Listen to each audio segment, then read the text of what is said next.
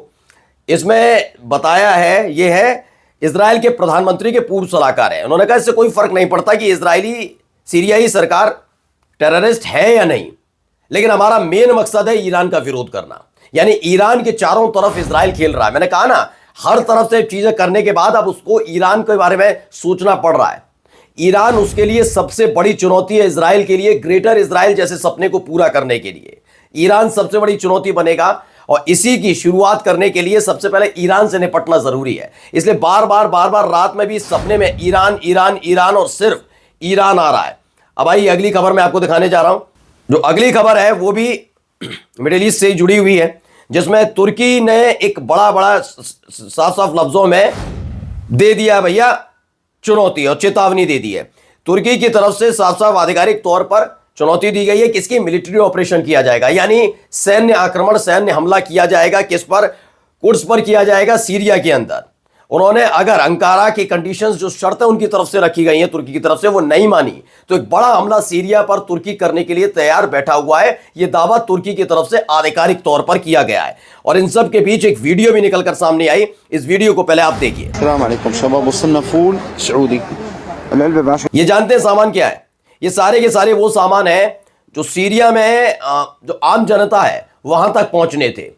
ये humanitarian add है, जैसे गजा में पहुंचती है, तमाम अलग अलग जगह जहां पर पीड़ित रह रहे हैं वहां पर पहुंची। दावा किया गया स्प्रिंटर ऑब्जर्वर की तरफ से कि देखिए सीरिया में जो वहां के लड़ाका संगठन है उन्होंने न केवल ये ह्यूमैनिटेरियन एड को चुराया बल्कि इसे मार्केट में बेचकर पैसा मुनाफा कमाने में लगे। उधर भूखे मर रहे हैं कुछ लोग तो कोई फर्क नहीं पड़ रहा, लेकिन यहां पर यह दावा किया जा रहा है इनकी तरफ से। अब इन सब की तरफ से बेरूत से भी एक बड़ा संदेश दिया गया। पहले पढ़िए, प्रेस टीवी की खबर है, बेरूत मैसेज क्लियर। क्या है? बेरूत ने साफ लफ्जों में संदेश दे दिया है। क्या? इजराइल को साउथ लेबनान छोड़ना होगा। वहां के प्रधानमंत्री ने कह दिया है कि बहुत दिन हो गए, अब आपको दक्षिणी लेबनान यानी साउथ लेबनान छोड़ना होगा। इजराइल को साफ लफ्जों में बता दिया गया है। और आइए जाते जाते अब आपको एक वीडियो बांग्लादेश की भी दिखाई देते हैं। पहले देखिए वीडियो। एक कार्यक्रम चल रहा है, अचानक से ये पहुंचते हैं, हाथ में इनके लाठी डंडे देखिए कैसे लहराए जा रहे हैं, हाथ में तलवार तक लेकर पहुंचे हैं कुछ लोग, तो ऐसा दावा किया जा रहा है। देखिए तमाम चीजें आप देख रहे होंगे। अब इसे भी स्प्रिंटर ऑब्जर्वर ने ट्वीट किया और क्या लिखा जरा मैं पहले बढ़कर बता देता हूं।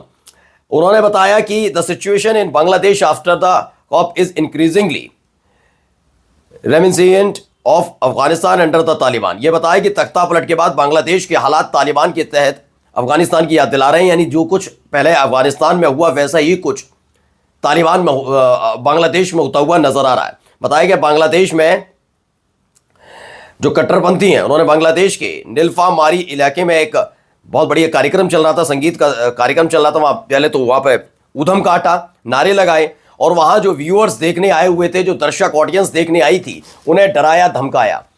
यही नहीं, उन्होंने कहा इस्लाम में संगीत हराम है इसलिए कॉन्सर्ट बंद किया जाना चाहिए। अब ये बांग्लादेश में हो रहा है। यानी अलग अलग जगह किस तरीके से उथल पुथल मची हुई है। एक एक तस्वीर, एक एक खबर मैंने आपको दिखाई।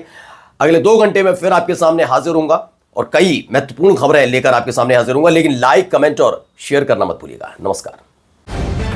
द लाइव टीवी, सच सबसे आगे।